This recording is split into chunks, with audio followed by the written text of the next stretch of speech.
All right, Mr. Henry Ramirez, thank you very much for coming on to the boxingbar.com and welcome, man. Thanks for having me. Question number one, man. How did you get into the sport of boxing, man? How did that come into your Oh, life? I boxed amateur for about 9, 10 years, and then my old trainer, the late Andy Suarez here in Riverside, I boxed with him for about 9 years, and then when I told him I wasn't going to box anymore, he said, "You need to help me. I need an assistant." So little by little, I started helping him with amateurs in the gym and his son, Mark Suarez, a little bit, and here we are 11, 12 years later, with a gym full of fighters, and this is what I do for a living. I train and manage fighters. And how far did you get in the boxing game yourself? You said you boxed. Did you get to I the had about amateurs? Did you 40. hit pros? No, I didn't. He had told me you should turn pro, you should turn pro, but I just really didn't want to. I fought about 45 amateur fights. I was kind of good with it, It was kind of hard to be very dedicated. So I let it be, and then I started helping them train fighters. And Chris Ariola was the first fighter I got on my own. End of 2002, beginning of 2003. And one of your mentors was Andy Suarez, and he was known. I believe the name of the gym at that time was what was it, Lincoln, the Lincoln gym, back in the day. Yeah. Actually, yeah. I'm impressed that you would know that. Yeah, actually, it was. I walked into that place, I believe, in 1992 or 93. I had already fought before that also a couple times. So, but yeah, no, Andy was a staple in the community, man. He was, a guy who picked up kids to take them to the gym. Josecito Lopez, his brother. There was a guy named Ramon Torres, and then Mark himself, his son Mark. Yeah, Andy was a guy who would pick up all these little kids, man, in the neighborhood, in the Rubidoux area of Riverside, and run them to the boxing gym and train them for a few hours and drop all the kids back off in the afternoon or in the evening. It was great, man. It was great learning. I learned a tremendous amount from him. Unfortunately, he passed away in 2006 and didn't get to see his son fight for the world title. And I kind of blame him for all the surge and a lot of fighters coming out of that area. It seemed like towards the mid '90s and late '90s and to now, it seems like a lot of boxers are coming up, and boxing has been a big scene there, like in your area over there. Yeah, it's really taken off. It's really taken off in this area. There's a lot of good guys in the area. Saul Rodriguez. Even Saul, when he was a little kid, Saul Rodriguez, he moved from L.A. He was about 9 or 10 years old. And Andy used to work with him also. He was a little kid, man. He was real young. I want to say Carlos Bojorquez also fought out there. Willie Silva trained him. Willie Silva trained Carlos. Like I said, there was Mark Suarez. The Velarde's brothers were out of San Bernardino. So, mid to late 90s, it was really starting to produce some fighters. And obviously now it's even, probably double or triple. And Mark Suarez, I remember, I believe, like around the time when his father died, more or less around then, stopped fighting. And I know here locally in Ventura, in the next city up from me, he had a fight last year after like 7 years of not fighting. He fought last year and fought a guy that was locally fighting here, or training here, I'm sorry, from Russia or something like that. And I think Mark lost. Is he planning on coming back sometime? I haven't spoken to Mark in years. Him and I have lost contact. Right before his father passed away, I believe it was January of 2006, he had fought in New York. He had fought on the, I want to say Judah and Valdemir card. And then, he had beat James Webb for the IBF Eliminator. And, and then unfortunately, I believe 3 months later, his father passed away. So his father never got to see him fight for the title. But I know Mark fought for the title late that year, or he lost to Kerwin Cintron. And then, I don't know what happened after that. I know he took 7 years off, and I don't know all the details of what the layoff was due to, but I know he hadn't fought in about 7 years. And I did hear about him fighting a couple months back over there in Ventura somewhere. Well, let's start with the Riverside Rocky, Josecito Lopez. I was over there ringside on his last fight over in India a few weeks back. What was it like for the first time you saw him? Well, the funny thing is Andy Suarez trained Josecito since he was a kid, 9, 10 years old. And then, unfortunately, and like I said, when Andy passed away in 2006, I had already been on board with Josecito working, helping Andy out with him since he was about maybe 15 or 16. So I had already been involved in, so, he just, it was a pretty easy transition to stay with us. So I've known Jose since he was a kid.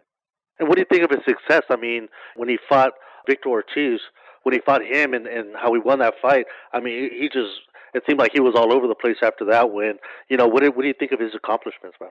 It's been great. It's been great to see because, Jose's a very low-key guy, very humble, kind of a little boring, so to speak, and he was there he was there every step of the way, when Chris was making his rise.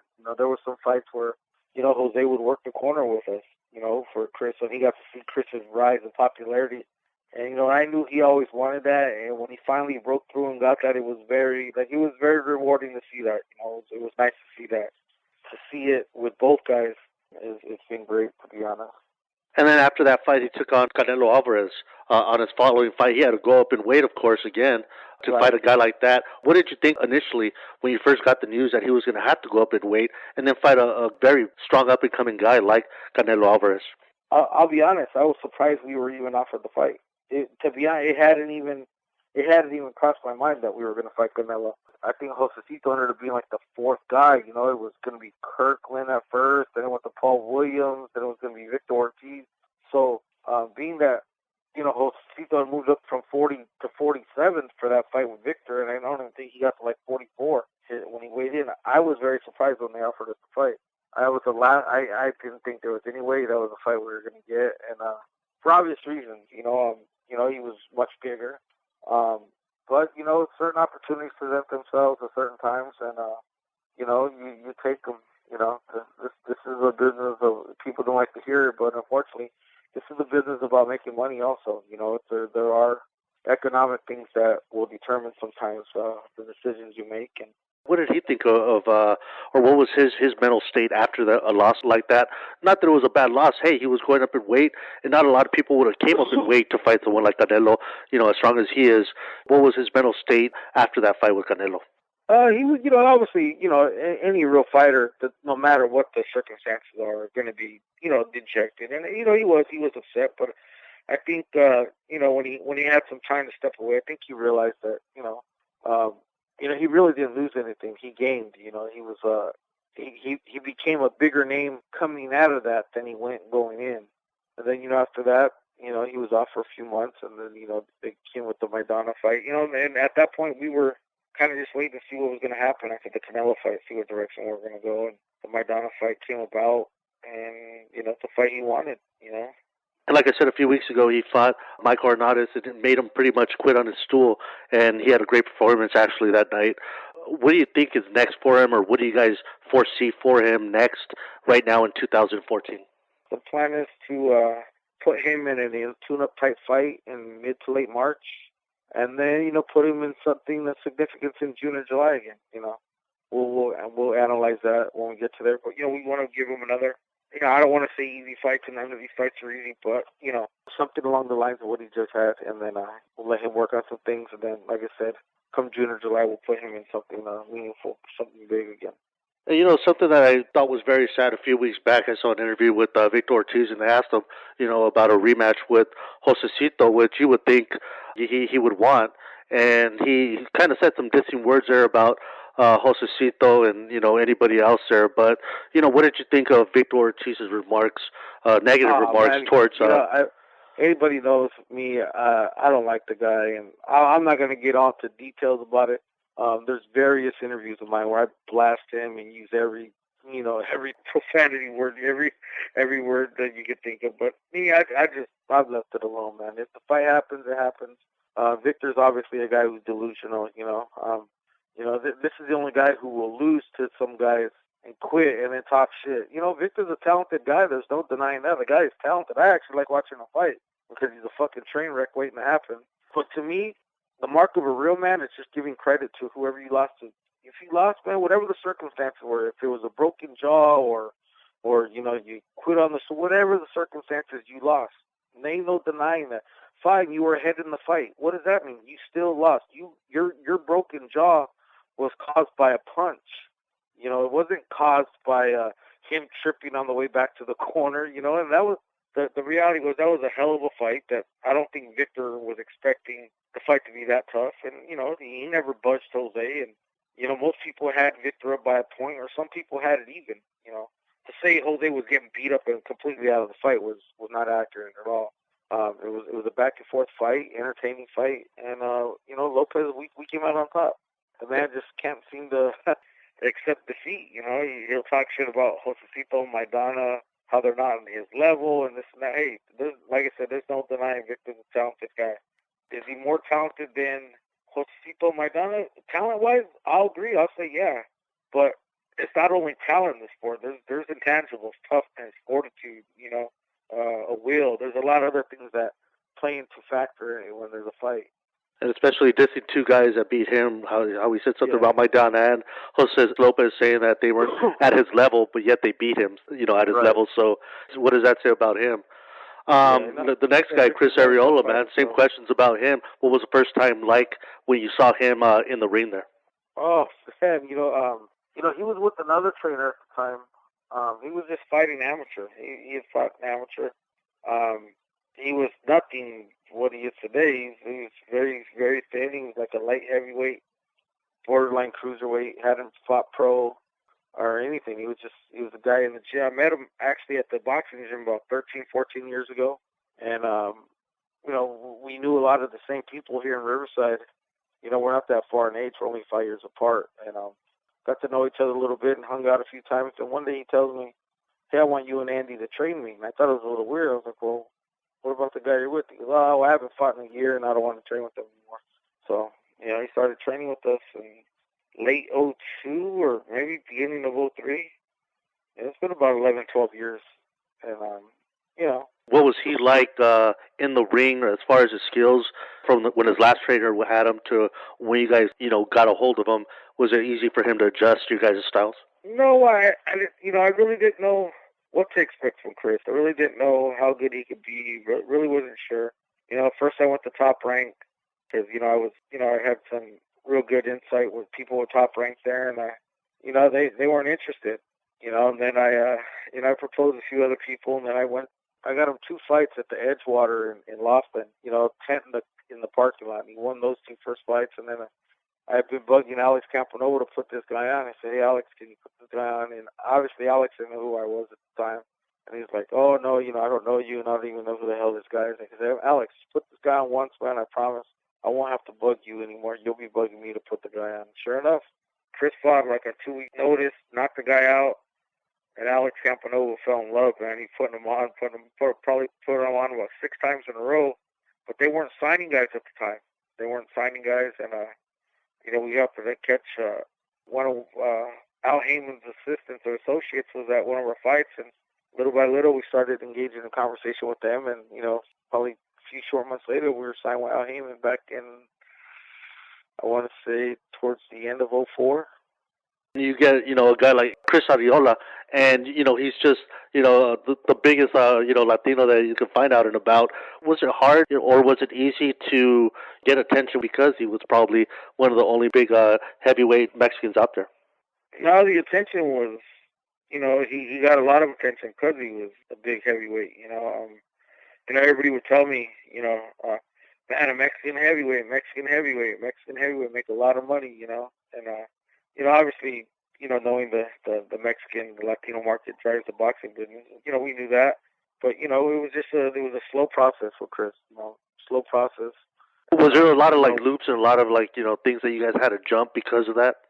No, not really. No, not really, just little, he improved every fight, he improved, and, he had a couple breakout wins that, when he fought Damian Wills, that was on the undercard of Vladimir Mayweather, and he fought another undefeated guy named Damian Wills, who was 21-0, and he was being advised or managed by Denzel Washington, and Chris was. They were both undefeated guys, and it was a good fight. It was actually a real good, entertaining fight. Chris stopped him in the 7th round, and that was the first time people had really got to see Chris on TV, and kind of opened some eyes a little bit.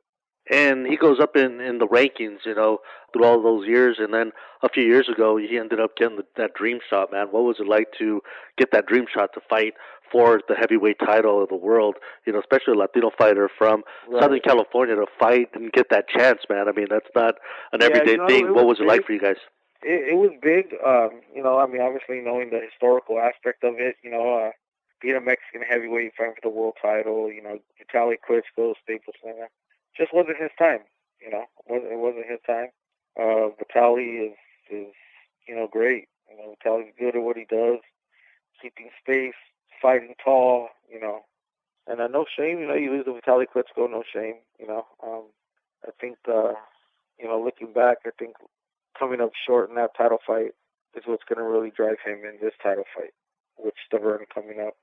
What would you say was the reason why he lost that fight? Would you say it had to do, with him maybe needing a little more experience to get to fight at a level like that against one of the Klitschko's, or would you say it was something else? I would say that, and then just Vitaly Klitschko.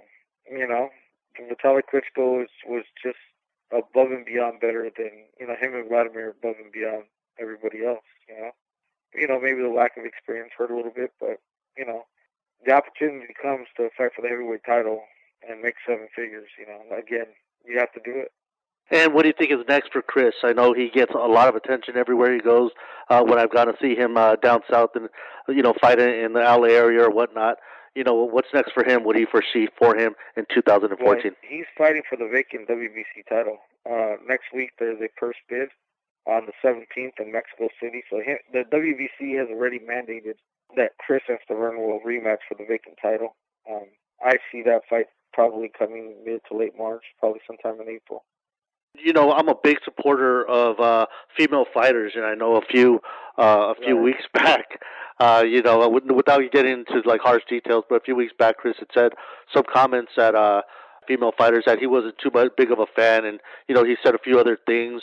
You agreed with them on what he said, and I'm sure to this day I wouldn't doubt if you still get stuff on it from female fighters, from supporters, from people that just didn't like it or for whatever reason. What do you say to all that, man? Just to clarify, what he said was, he doesn't think they should be on a main event on the major network. That's all he said. Me, personally, I'm not a fan of it, period. I'm not degrading women. I'm not telling them they shouldn't have their opportunities. What I'm simply saying is I'm just not a fan of it. If it was on TV, I just wouldn't watch. And I've had women attacking us and saying this and that, and then I had to tell a woman fighter that I was going back and forth with on Facebook. I said, hey, all I'm saying is that I'm not a fan. I'm not saying you shouldn't have your opportunities. I'm not saying that, you women too shouldn't have equal. But what I'm telling you is that I'm not a fan of it. And what I told the fighter was, by the networks not showing it, aren't they in fact telling you they aren't fans either? Go take all that passion, all that energy and all that, let your voice be heard to the people who actually have a say in it. Promoters, TV execs. I have no say-so on whether a women's fight is shown or not. They should take all that passion and energy. And for all the men that were attacking us, that I just found it hard to believe that there's that many female women's fighters, supporters, where if there were that many trumping, beating the door down to show it, I think it'd be shown, Not to get into it like an argument there, but I'm a big supporter of it, and I do like it. I wish that they did show it more so I could know more about it. Because pretty much the only time I watch it is when it's something that's posted online. I'm more than happy to watch those fights whenever those happens. Just out of loving the sport that much, I could watch amateur fights, I could watch kid fights, any kind of fighters. I just love boxing that much. I've watched a couple, I've been there and to be honest, just not a fan of it. I'll be honest, it doesn't entertain me. Like I said, I'm not degrading women. There's a lot of women I know that work in the boxing business that aren't women boxing fans, and I'm not going to throw their names up there, but it's just, me, it's just my personal preference. I'm not a fan of it. I have a daughter. If she wanted to box, I would tell her no. And if she insisted, I would get her a trainer. I wouldn't train her. I would not train a female fighter. I don't want to deal with that. From what I heard, it's a pain in the ass to get them legitimate fights, and I don't want to deal with that. That's a straight up Henry Ramirez right there, man. Sugarcoated or lie or someone's going to get pissed off or be offended. I don't care. I could care less. Well, Henry, man, thank you very much for coming out to theboxingbar.com. Hey, I've always known you were a straight-up individual. Said what's on your mind, spoke what's on your mind. Your honesty is what gets all the respect in the world, man. And I thank you very much. It's 2014. You got some great fighters in your stable, and I hope the best for them all, man. And I hope for all you guys' successes. And I hope to see you guys soon at the fights, man, because I know you guys are often there in the LA area and all the areas down there. And, hopefully we can see you guys soon. Absolutely, man. I appreciate it. And, anytime you want to arrange something with Chris or Josecito or Timio, Jonathan, or anybody in the stable, feel free to reach out, and I'll arrange it for you. Yeah, cool, man. And hopefully you can invite to the gym one day and see one of their sparring sessions as well, man. Okay, absolutely, man.